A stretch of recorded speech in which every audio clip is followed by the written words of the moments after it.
Hello and welcome back. Lecture 10-1, Pulse Sampling. The objectives for today's lecture are to provide an example of using impulse sampling, to show an example of aliasing, to describe differences between impulse and pulse sampling, and to show how to reconstruct a signal by using sampling and filtering. So first, let's have a review of what we've learned so far. Example, for the following band-limited signal, show how you would reconstruct the original signal.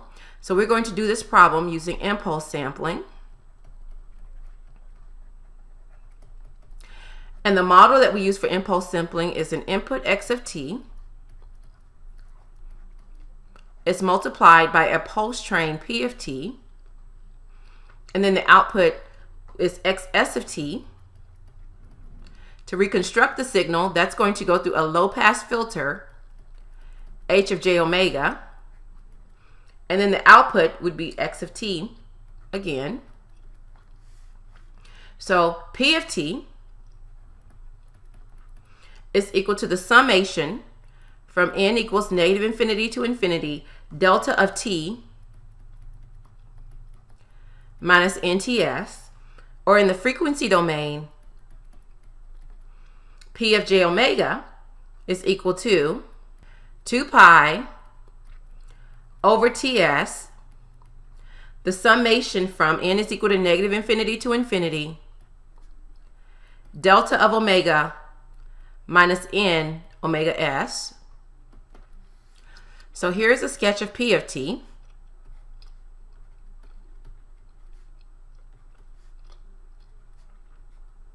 It's a pulse train with a period of ts. And here's p of j omega, also a pulse train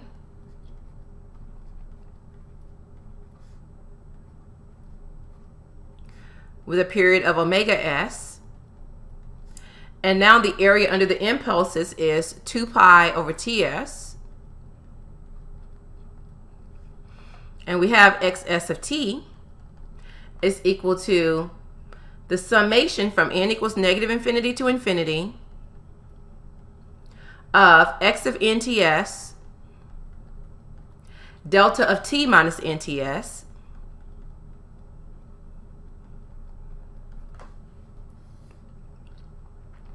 and xs of j omega is equal to 1 over 2 pi x of j omega convolved with 2 pi over ts, the summation from n equals negative infinity to infinity delta of omega minus n omega s, which equals 1 over ts, the summation from n is equal to negative infinity to infinity x of j of omega minus n omega s. Now note that the output here is ys of t, which if reconstructed appropriately at the Nyquist frequency, this should also be x of t. So we would say that ys of j omega is equal to xs of j omega times h of j omega. So let's see what this looks like graphically. So here's our input x of j omega, which is our band limited signal with a maximum frequency of b and an amplitude of k. And here is our sampled signal, the magnitude of x of s of j omega, which are copies. And since we're sampling at greater than the Nyquist frequency, we are not going to have any aliasing.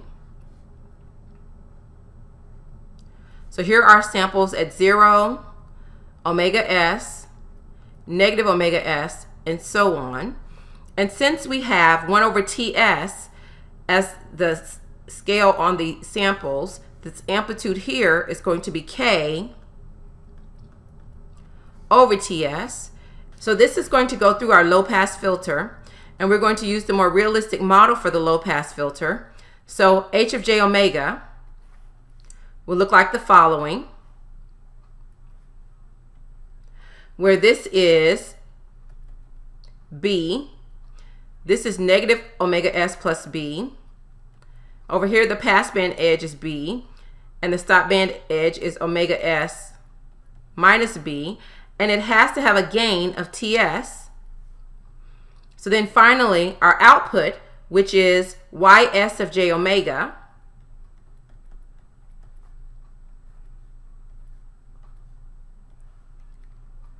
will be the original signal with the band limited of b, and the gain is once again k. So in summary about everything we've learned so far, spectral overlap is called aliasing. When this happens, we cannot recover x of j omega or x of t. The sampling rate must be greater than 2 times b over 2 pi. This is twice the bandwidth of the signal x of t being sampled in order to be able to reconstruct x of t from xs of t. 2b over 2 pi is called the Nyquist sampling rate. Fs over 2 is called the Nyquist bandwidth. If x of t is band limited, it suffices to store only xs of t that is sampled at the Nyquist rate to retain all of the information about x of t. Theory. Pulse sampling is more practical and realistic than impulse sampling, and it is described by the following diagram, which we've seen before, where we're going to have x of t multiplied by p of t, and the output is xs of t, which equals x of t times p of t.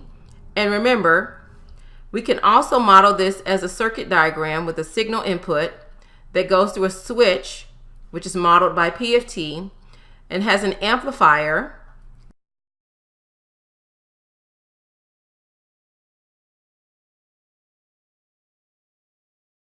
and the output will be xs of t.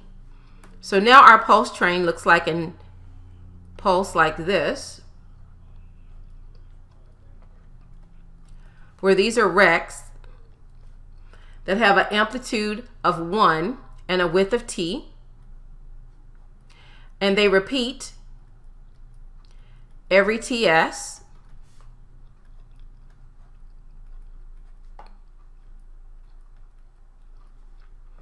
As shown here. So P of t is equal to the rect of t over capital T convolved with the summation from n is equal to negative infinity to infinity delta of t minus nts, and P of j omega is t sinc of omega t over 2 pi times 2 pi over ts, the summation from k equals negative infinity to infinity delta of omega minus k omega s, or 2 pi, the summation from k equals negative infinity to infinity t over ts, sinc of kt over ts delta of omega minus k omega s.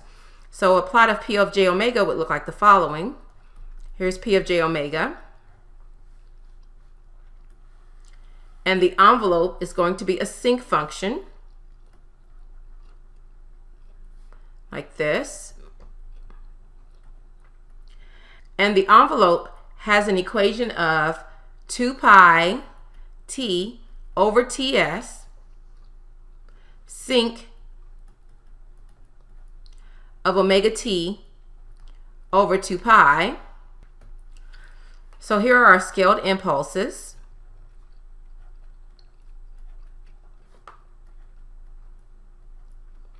And the zero crossing is at omega equals 2 pi over t, negative 2 pi over t, and this zero crossing would be 4 pi over t and negative 4 pi over t. And then we'd have more scaled impulses in here as well. The impulses are located at 0, 2 pi over ts, 4 pi over ts, negative 2 pi over ts, negative 4 pi over ts, and so on. So the area under the impulse at 0 is 2 pi t over ts. And the area under the impulse at negative 2 pi over ts and 2 pi over ts is 2 pi t over ts, sinc of t over ts.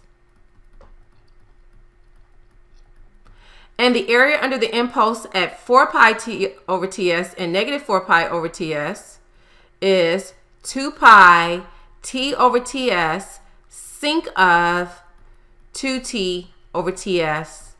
And then all the other impulses would follow the same pattern. So xs of t is equal to x of t times p of t. Now in the time domain, this would be, if x of t is an arbitrary continuous signal, it would look like the following. And xs of t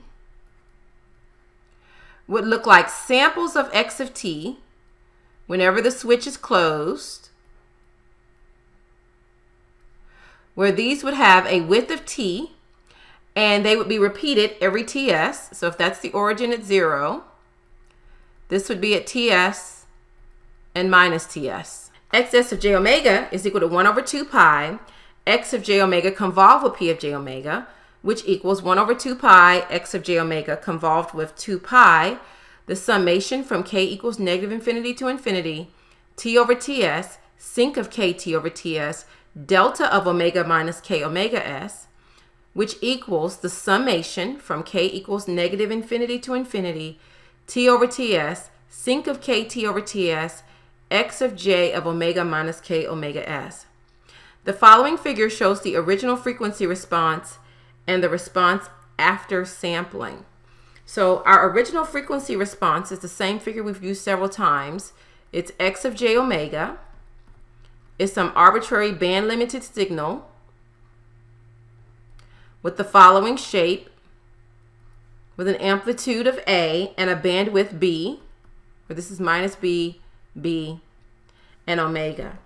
And now our sampled signal, different from what it was for impulse sampling, is going to actually track a synced function. So the first thing I'm going to do again is I am going to draw the Sinc envelope. This is going to be the magnitude. So all of the humps are going to be above the frequency axis like this.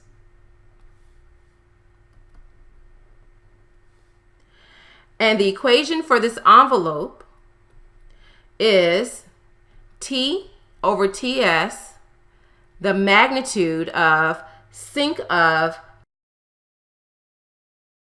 omega t over 2 pi. And the zero crossings again are at 2 pi over capital T, 4 pi over capital T, negative 2 pi over capital T, and negative 4 pi over capital T. So now remember, all of our copies are scaled by the sinc function. So our first copy will be here with a bandwidth of B. Our next copy would be here and here. And then we'd have a copy here and so on. So this copy is at omega s, which is equal to 2 pi over ts. And this copy is at 2 omega s, which is equal to 4 pi over ts. This copy is at negative omega s, and this copy is at negative 2 omega s. So the amplitude of the copy at 0 is AT over TS. The amplitude of the copy at omega s is AT over TS, sinc of T over TS. And the copy at 2 omega s is AT over TS, sinc of 2T over TS, and so on. Just as in impulse sampling, there are copies of x of j omega at harmonics of omega s. The copies are not distorted, but their amplitudes vary according to sinc kt over ts. And if I wanted to reconstruct the original signal, I would pass it through a low-pass filter like the following, where the pass band edge is B and the stop band edge is omega s minus B and negative omega s plus B. And now the amplitude would be TS over T in order to get the original amplitude of A back. Aliasing. Suppose the requirement 1 over TS greater than 2 times B over 2 pi is not satisfied. Then you will get the following. The magnitude of XS of j omega will still have the sinc function as an envelope, like so. Remember, the equation is AT over TS, sinc of omega t over 2 pi. Here's the origin 0. This is 2 pi over t, 4 pi over t. The zero crossings back here are negative 2 pi over t and negative 4 pi over t. And now the copies, because I'm not sampling at or above the Nyquist rate, will look like the following. I'll have a copy here with an amplitude of AT over TS. I'll have copies here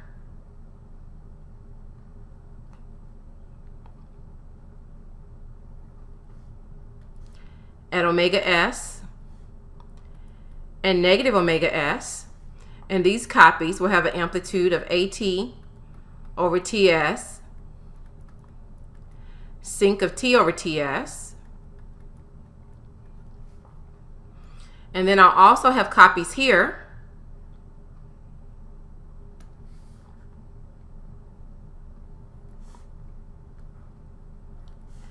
at 2 omega s and negative 2 omega s with amplitudes of AT over TS, sinc of 2T over TS, and so on. And what you'll see here is that even using an ideal reconstruction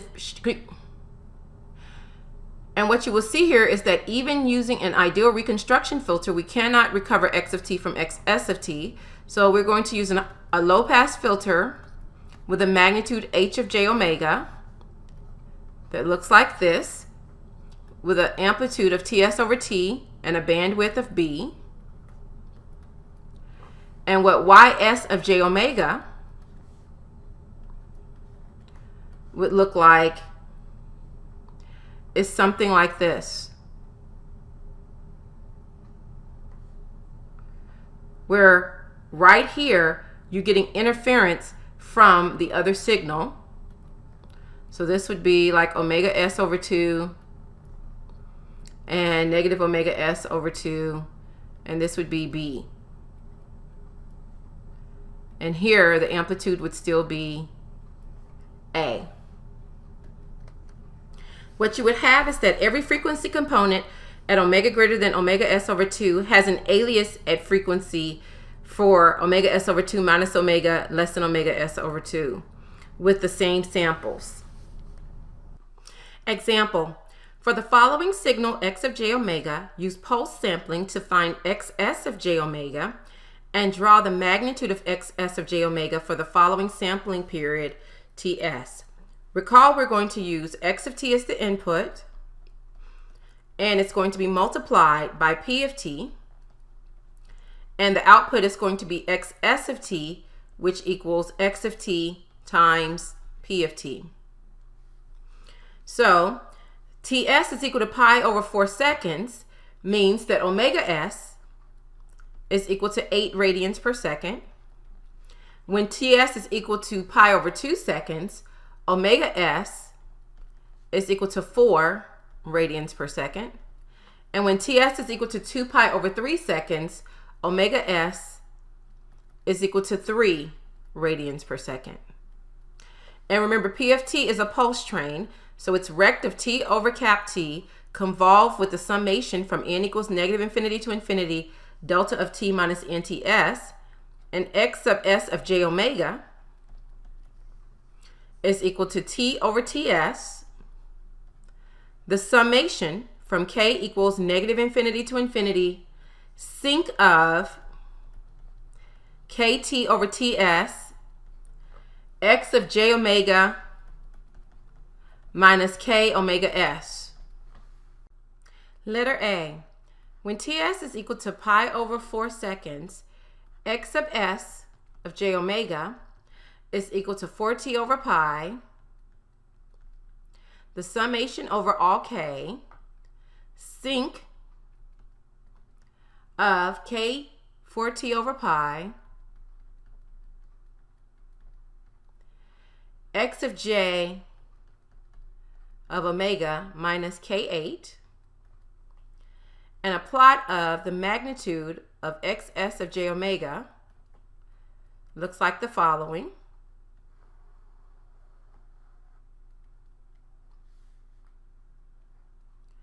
So our first sample is at 0. So this is -2 and 2. And it has an amplitude of 2t over ts, which is 8t over pi. Our next sample is at 8.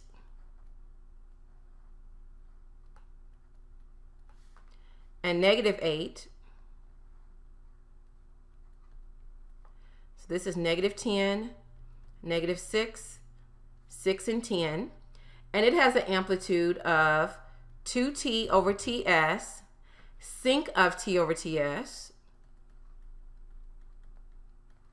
which is 4t over pi, sinc of 4t over pi,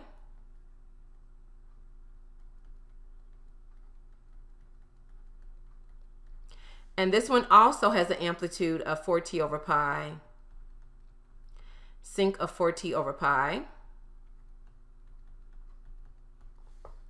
The next one would be here, where this represents -14 and 14. And this one would have an amplitude of 8t over pi,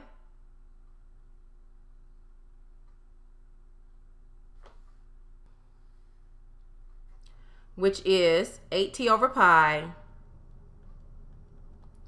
sinc of 4t over pi. And the next copy would start here at 14 and -14. And this one would have an amplitude of 8t over pi, sinc of 8t over pi.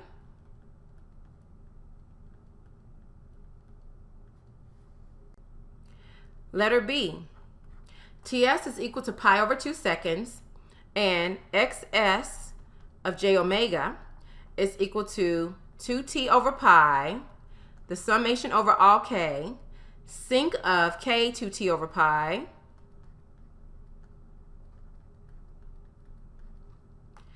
x of j of omega k4. So here's a plot of the magnitude of xs of j omega. The first one, once again, is centered at 0. And it would have an amplitude of 2t over ts, which is 4t over pi. The next sample starts at 2. And the next sample starts at 6,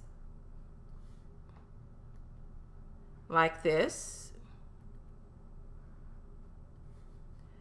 So this would be 2, 4, 6, 8, and 10, -2, -4, -6, -8, -10.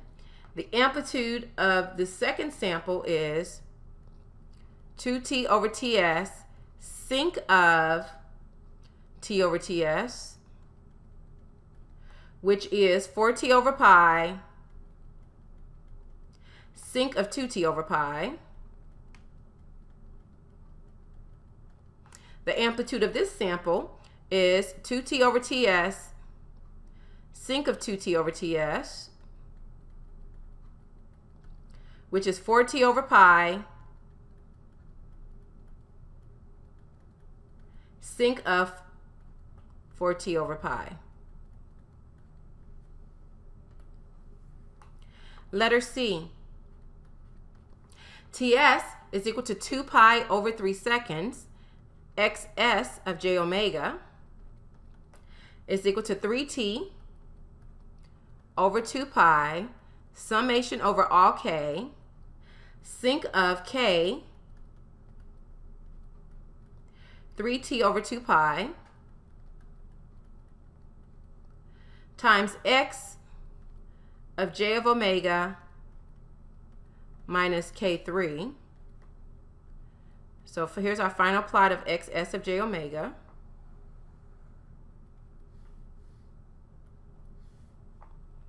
So the magnitude of xs of j omega.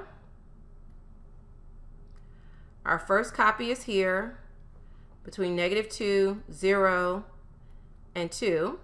We are going to have aliasing this time because fs is less than 2 times the maximum frequency, which in radian per second it's 2, so it's going to be less than 2 times 2 over 2 pi, which equals 2 over pi. The amplitude is 2t over ts, or 3t over pi. The next copy is centered at 3. So that means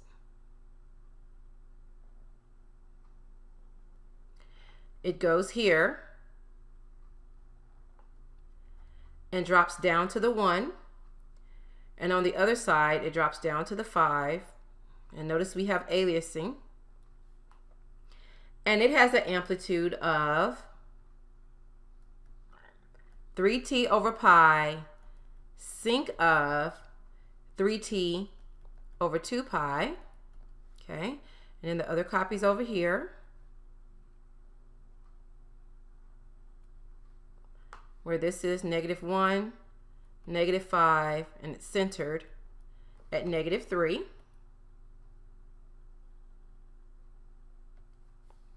Then our next copy is centered at 6. So it comes to here and drops down at the 4, and on this side at the 8. And same over here.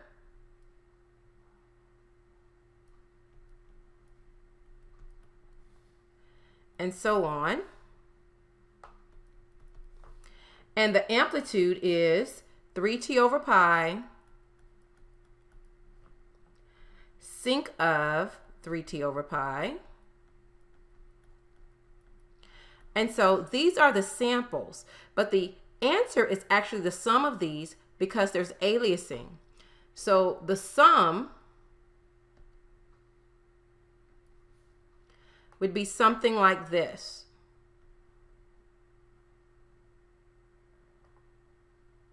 Where you add these all up. And so on. Example. For the previous example, consider the following sample and reconstruction configuration. The output y of t can be found by sending the sampled signal xs of t equal to x of t p of t through an ideal low-pass filter. Draw y of j omega. Notice here that the low-pass filter has an amplitude of ts over t and cutoffs at 1/2 omega s.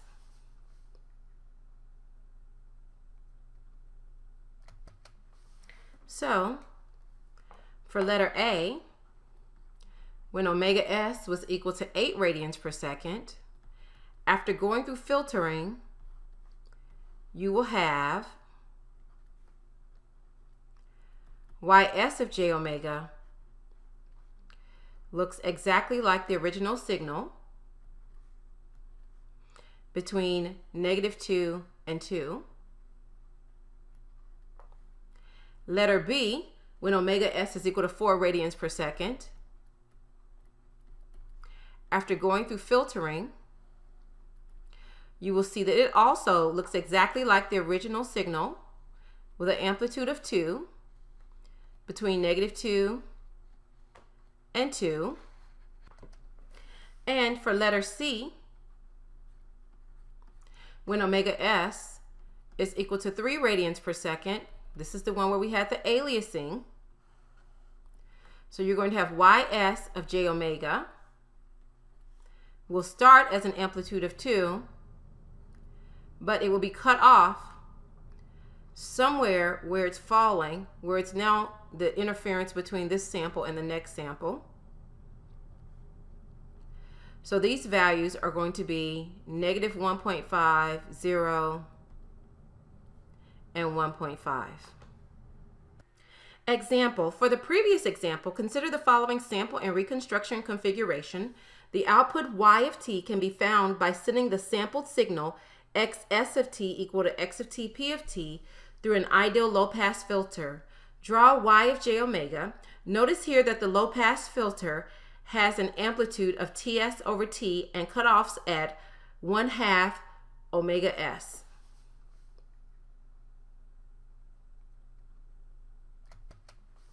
So, for letter A, when omega s was equal to 8 radians per second, after going through filtering, you will have ys of j omega looks exactly like the original signal between -2 and 2. Letter B, when omega s is equal to 4 radians per second, after going through filtering, you will see that it also looks exactly like the original signal with an amplitude of 2 between -2 and 2. And for letter C,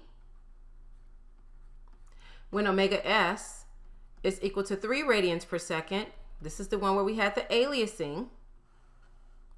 So you're going to have ys of j omega will start as an amplitude of 2, but it will be cut off somewhere where it's falling, where it's now the interference between this sample and the next sample. So these values are going to be -1.5, 0, and 1.5.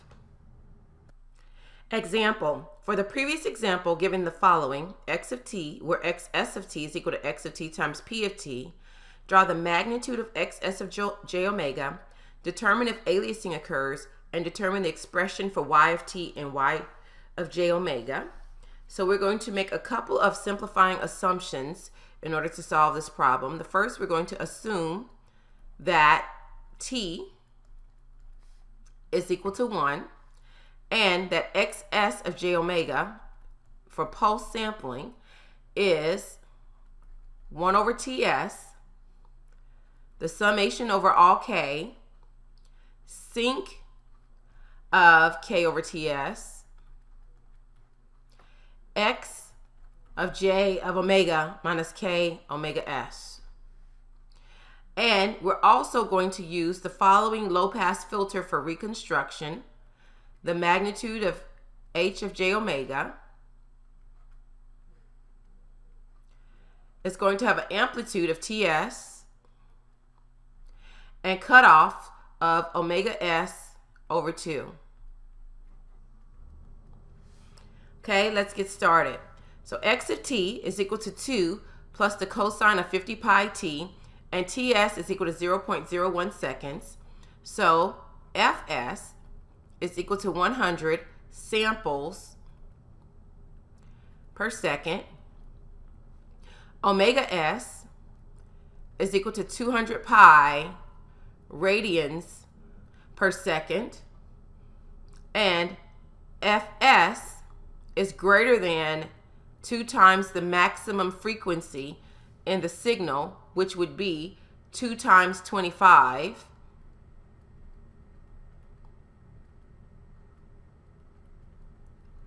Which is 50 hertz.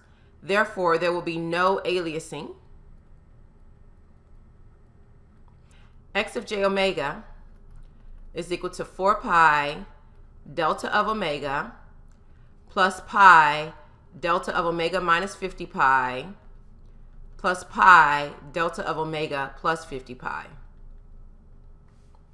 So we're going to make a sketch of the magnitude of x of j omega.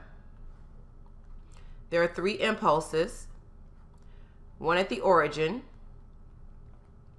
one at 50 pi, one at negative 50 pi. The area under the one at the origin is 4 pi, and the area under the impulses at 50 pi and negative 50 pi is pi. The sample signal xs of j omega after pulse sampling would look like the following.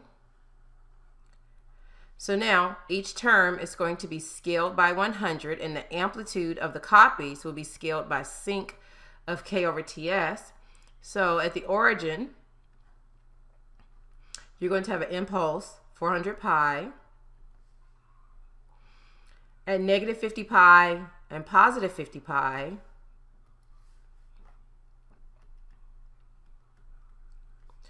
you're going to have terms scaled by 100 pi. And then over here will be our copies.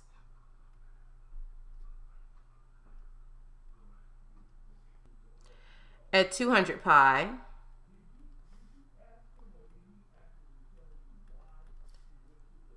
where this is 150 pi and this is 250 pi, and the impulses are scaled, so this one would be 400 pi sinc of 100, and this one would be 400 pi sinc of 100, and the 2 smaller ones have values of 100 pi sinc of 100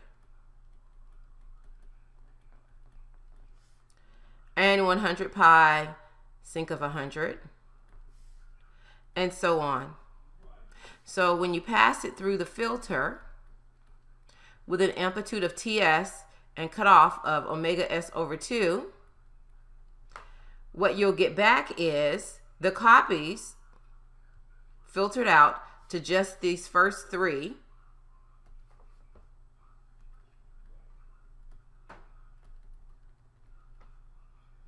where the cutoff of the filter is at negative 100 pi, and the amplitude of the filter is 0.01. So you end up with 3 impulses with amplitudes of 4 pi and pi at 0, 50 pi, negative 50 pi. So what you get is that y of t is equal to 2 plus the cosine of 50 pi t. Part B, x of t is equal to 2 plus cosine 50 pi t, and ts is equal to 0.025 seconds. So fs is equal to 40 samples per second. Omega s is equal to 80 pi radians per second. And fs is less than 2 times fm. Remember, 2 times fm was 50 hertz. So this time we are going to have aliasing. So the magnitude of x of j omega was sketched in part B. So we're going to go ahead and sketch out the sampled signal, xs of j omega. So what we're going to have here is the copy at 0 is going to have an amplitude of 80 pi, and then we're going to have the copies at, and then we're going to have the impulses at negative 50 pi and 50 pi, which have amplitudes of 40 pi. And then we're going to draw our first copies. So our copy is going to be at 80 pi, and the amplitude of that impulse is 80 pi sinc 40. And there will also be an impulse at 30 pi.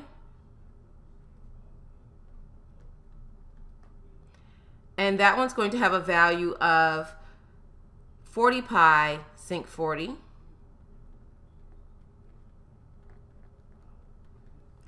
And there would also be a copy out here at 130 pi. And that one has a value of 40 pi Sinc 40. On this side, we'll also have a copy at negative 30 pi, a copy at negative 130 pi, and the copy at negative 80 pi with a value of 80 pi Sinc 40.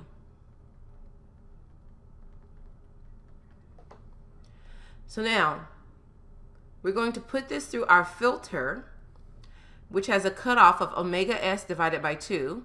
So it's going to cut off at 40 pi. So our filter would be here. And the filter is going to have an amplitude of 0.025. So now let's see what y of j omega looks like. So the magnitude of y of j omega is going to have 3 impulses. There's going to be one at 4 pi, one at pi Sinc 40, and that's the one that's at 30 pi, one at negative 30 pi with a value of pi Sinc 40. So in the time domain, what you get is that y of t is equal to 2 plus Sinc 40 times the cosine of 30 pi t, so you do not get the original signal back. Okay, let's start the last example of lecture 10-1 on pulse sampling.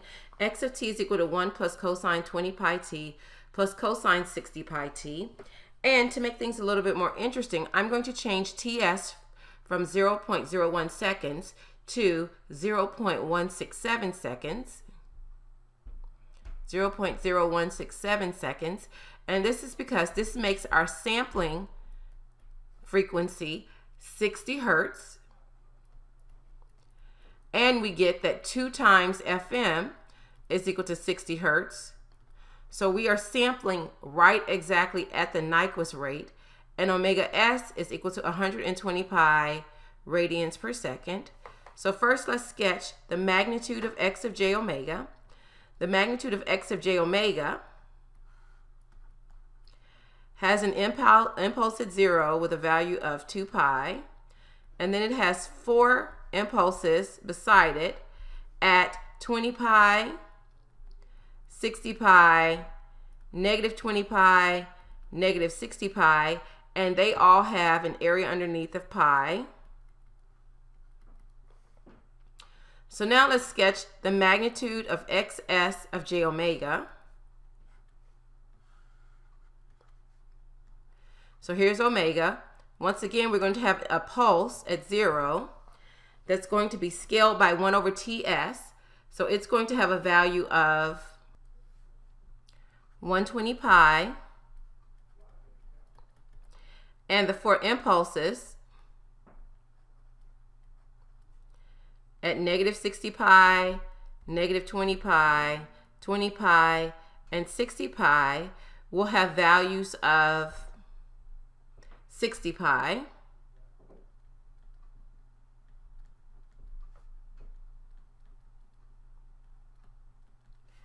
And now let's make our first copy. So the copy is going to have an impulse at 120 pi. And it's going to have an amplitude of 120 pi Sinc of 60. And there will also be one over here at negative 120 pi with a value of 120 pi Sinc of 60. And then there's going to be 4 copies. There's going to be a copy at 60 pi. And there's going to be copies at 140 pi. These are the other 4 impulses. So this one is right on top of the previous 60 pi. and it has a value of 60 pi sinc of 60. And the other three also have values of 60 pi sinc of 60. Same over here. There will be one right on top of the 60 with a value of 60 pi sinc of 60. And then there will be one here and two here. And these values are at negative 180 pi, negative 140 pi, and they have values of 60 pi sinc of 60. So now we're going to stop here because I want to reconstruct the signal. I'm exactly at the Nyquist frequency, and I want to use my ideal filter to do it. So my ideal filter has a cutoff of 60 pi. So the ideal filter would cut right through the middle of those two stacked impulses, and its amplitude would be 0.0167. But we have a problem. What do I do at 60 pi? I really don't know what the output would have because the filter is right on top of that. So in this case, when you're at exactly the Nyquist rate, I don't know what y of t is, but we obviously will not be able to get the original signal back. And this concludes lecture 10-1 on pulse sampling.